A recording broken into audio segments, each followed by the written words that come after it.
میلاد شریف کے موقع پر کم از کم ایک غریب لڑکی کی شادی کرائیں گے، ایک غریب لڑکے کو تعلیم کا خرچہ دیں گے، چراغاں بھی کرنا، دیگ بھی پکانا، ساتھ میں یہ کام بھی کرنا تاکہ ان کو میلاد کی تاریخ یاد رہے، اس طرح بھی میلاد منائیں گے۔ کرو تاکہ آپ لوگ ہر علاقے میں اس طرح انتظام ہو جائے تو ہم لوگ اگر کوشش کریں، کیا نہیں ہو سکتا۔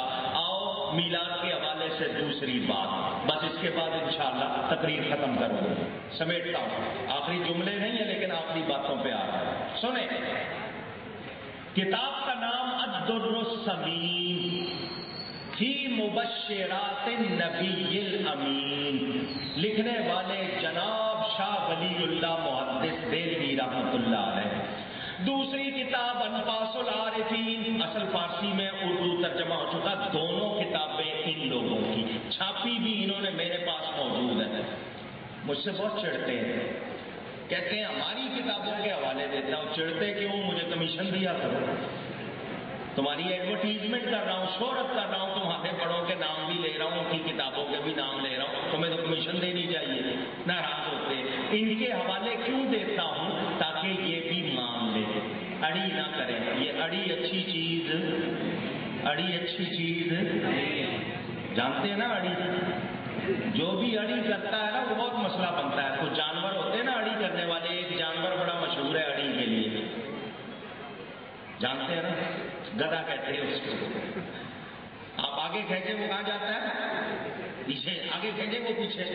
وہ میرے پاس ہو سکتا ہے اخبار رکھا ہو، کافی عرصے کی بات ہے، آپ کے پڑوس کے ایک ملک نے کہا تھا ہمیں یہ جانور تھوڑا سا چاہیے تو بھیج دو، تو بحری جہاز میں ان کو چڑھانا تھا، چڑھانے لگے، آگے کھینچتے تھے یہ پیچھے جاتے تھے، وہ زور لگا رہے ہیں یہ پیچھے زور لگا رہے ہیں، بڑی مشکل ہو گئی۔ پانی کا مدوجزر ہوتا ہے، جہاز اگر اس ٹائم میں نہ جائے تو پھر پانی نیچے اتر جاتا ہے، چلنا مشکل، وہ لوگ پریشان ہو گئے۔ وہاں ایک سیانا پہنچ گیا آپ کے محمود آباد سے، اس نے کہا میں سمجھاتا ہوں کیسے چلانا ہے۔ اس نے کہا ان کی پیٹھ کر دو جہاز کی طرف، تم آگے کھینچو گے یہ پیچھے جا کے اس طرح چڑھ جائیں گے۔ سارے ہی چڑھ گئے کیونکہ وہ اڑی چھوڑتے، اور یہ جو اڑی کرتے ہیں نا یہ بڑی مشکل بات، یہ مانتے۔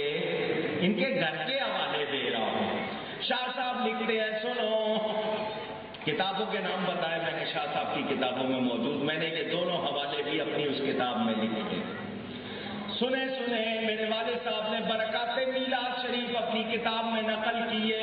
شاہ صاحب لکھتے ہیں، میرے والد حضرت شاہ عبد الرحیم محدث دہلوی رحمت اللہ علیہ، بڑے پرانے بزرگ، 200 سال پرانی بات بتا رہا ہوں، ابھی بھی دہلی میں مزار ہے، مہندیاں علاقے کا نام ہے، پکی قبریں بنی ہوئی ہیں، اس مدرسے پہ قبضہ بھی انہوں نے کیا ہوا ہے، جامعہ رحیمیہ نام رکھا ہوا ہے، میں دیکھ کے آیا ہوں، فوٹو کھینچ کے لایا ہوں اور قبروں کی، پکی قبریں بنی ہوئی ہیں۔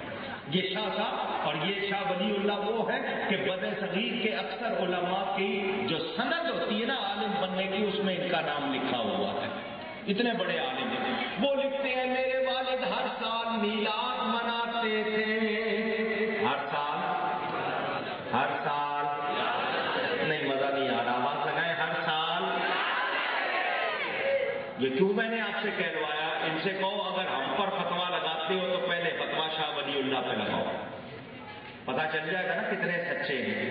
اور میں آپ کو پہلے بتا چکا ہوں ان کے فتوے ہوائی فتوے ادھر ادھر کرتے رہتے ہیں، لگانا ہے تو ان پہ لگاؤ، یہ ان پہ فتوا لگا سکتے نہیں، ہم پر ایسے لگاتے ہیں کیوں آپ کو معلوم نہیں؟ اب میں بتا کے جا رہا ہوں، اب جب کوئی بولے آپ فوراً کہنا آؤ سامنے، ساری دلیلیں آپ کو سنا دی ہیں، یاد کر لینا۔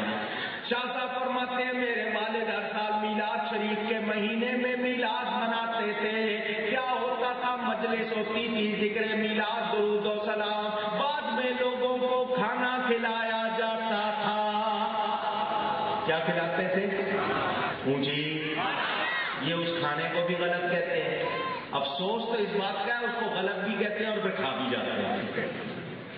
ساری عمر ان کی گزر گئی، شب برات کے حلوے کو ناجائز کہتے ہیں، حلوے کو ناجائز بھی کہتے ہیں اور کھا بھی جاتے ہیں، حرام بھی کہتے ہیں اور کھا بھی جاتے ہیں، ان کا کوئی دین ایمان نہیں، ہاتھی کے دانت کھانے کے اور دکھانے کے، اگر وہ حرام ہے تو کھاتے کیوں؟ ان کو دگنا گناہ ہوتا ہے، ایک اس کو حرام کہنے کا، دوسرا حرام کہہ کے کھانے کا۔ ساری عمر فتوا سب سے بڑے مفتی کو بلاؤں گا. پھر ان کا بڑا مفتی گیا, داتا صاحب بولو چادر چڑھائی یا نہیں چڑھائی, حلوہ تقسیم کیا یا نہیں کیا. پتا چل گیا میرا داتا سچا ہے. میرے دوستوں اور بزرگوں توجہ فرمائے, شاہ ولی اللہ لکھتے ہیں محفل ہوتی تھی, کھانا کھلایا جاتا تھا. ایک سال ایسا آیا کہ پیسے نہیں تھے. ایسی صورت تھی کہ گھر میں پیسے نہیں تھے, تو والد صاحب نے کہا بچوں میلاد کا ناغہ نہیں کرنا. میلاد کا ناغہ یہ کیوں سنا رہا ہوں؟ لوگ کہیں گے ہم دیگ نہیں پکا سکتے, ہم حلوہ نہیں پکا سکتے, بریانی نہیں پکا سکتے, شربت نہیں بنا سکتے. ان کو سنا رہا ہوں کہ اصل چیز آپ کی محبت ہے. آپ تھوڑا بھی کریں گے, دل سے کریں گے, وہاں قبول ہو جائے گا. وہ کہتے ہیں والد صاحب نے کہا پیسے جمع کرو, جتنے ہیں سب کے پیسے دیکھے تو 4-8 آنے بن گئے. 200 سال پہلے 4-8 آنے, آج کل کے آپ 4 لاکھ روپے سمجھو بڑی چیز تھے.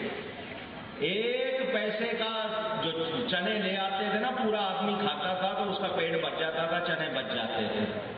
آج والا حال نہیں تھا. آپ کو مہنگائی آپ کے یہاں جو ہو گئی, ہماری شامتیں ہمارا, تو چند آنے جمع ہو گئے. تو والد صاحب نے کہا چنے لے آؤ. چنے لائے گئے, محفل ہوئی. محفل کے بعد لوگوں میں چنے تقسیم کر دیے گئے. میلاد کا ناغہ نہیں کیا گیا. لوگ میلاد شریف کے بعد جب چلے گئے تو والد صاحب کے چہرے پر خوشی نہیں تھی کہ میں نے کھانا نہیں کھلایا, مجھے مزہ نہیں آیا.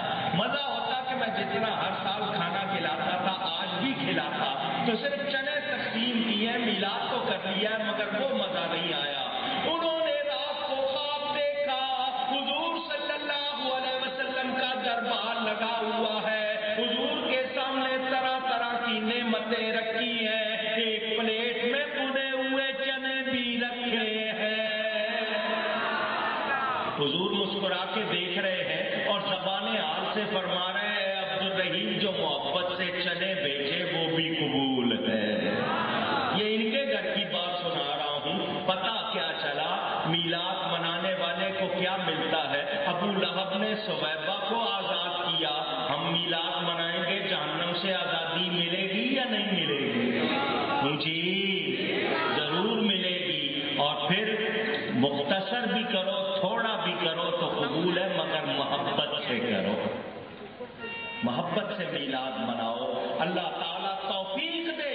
اور میلاد مناتے ہوئے اپنے آپ سے یہ عہد کرو کہ جس نبی کا میلاد منا رہے ہیں اس کی سنتوں پر بھی عمل کریں گے, ان کے طریقے کو بھی اپنائیں گے. ایک طرف دعویٰ کریں کہ غلامی رسول میں موت بھی قبول ہے, پھر داڑھی نہ رکھیں, نماز نہ پڑھیں, جھوٹ بولنا نہ چھوڑیں, ناپ تول میں کمی نہ چھوڑیں, تو بتائیے پھر محبت کا دعویٰ سچا ہے؟ وعدہ کریں میلاد کے موقع پر نبی پاک کی سنتوں کو اپنائیں گے. وہ لوگ جو بموں پہ دھماکے کر رہے ہیں, وہ لوگ جو مزاروں پہ دھماکے کر رہے ہیں, وہ طالبان کہلائیں یا جو مرضی کہلائیں, وہ سن لیں ہم میلاد والے لوگ ہیں, ہم فساد والے نہیں ہیں. ہم تو لوگوں کو نبی کا نام چومنا سکھاتے ہیں, نبی کا ادب سکھاتے ہیں, ہم امن سکھاتے ہیں, ہم لڑائی نہیں سکھاتے. ہم تو کہتے ہیں اللہ نے نبی کا نام ایسا بنایا جب تک ہونٹ چومتے نہیں ہیں منہ سے نکلتا نہیں ہے. تو حضور صلی اللہ علیہ وسلم جو شریعت لے کر آئے ہم نے اس کو بھی اپنانا ہے, ان کی سیرت کو بھی اپنانا ہے. اور میلاد مناتے وقت ہم نے یہ عہد کرنا ہے کہ یہ پاکستان سنیوں نے بنایا ہے, آج اس کو بچانے کا موقع ہے, ہر سنی اس میں شامل ہوگا. اللہ کرے اس میلاد کی برکت سے اس ملک میں پھر بہاریں آئیں. افسوس اس کو ایسے حکمران ملے جنہوں نے اس ملک کو لوٹا. کوئی بھی نبی سے محبت والا نہیں آیا کہ اس نے نبی کے نام پر امن قائم کیا ہوتا. دعا کرو, یہ میلاد جہاں ہوتا ہے وہاں سارا سال برکت ہوتی ہے, اگر ہم کوئی غلط کام نہ کریں. یہ نہ ہو کہ ایک طرف ہم لوگ ناچ گانے کر رہے ہیں. ہم نے تو مشورہ دیا تھا کہ یہ جو ہمارا کراچی فیسٹیول ہے اس کو میلاد کے بعد رکھ لو, یہ دن نعتیں پڑھنے کے ہیں, ناچ گانے کے نہیں, مگر انہوں نے تاریخ نہیں بدلی. تو یہ ہم سب کو کوشش کرنی ہے کہ ہم میلاد کر کے اپنے اندر انقلاب لائیں. کوشش کریں کہ ہمارے